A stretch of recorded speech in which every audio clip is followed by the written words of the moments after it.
S predlogom obvezne božičnice odpiramo pot, da ljudem vendarle pridemo naproti in nekaj naredimo na njihovi prihodkovni strani.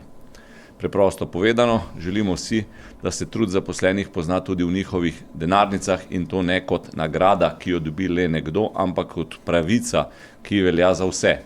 Naš predlog je, da bi vsak zaposleni prejel dodatno izplačilo na sistematičen in predvidljiv način v višini polovice minimalne plače. Seveda se zavedamo, da ima takšna odločitev vpliv tako na delodajalce kot tudi na javne finance, zato ne želimo delati enostranskih potez.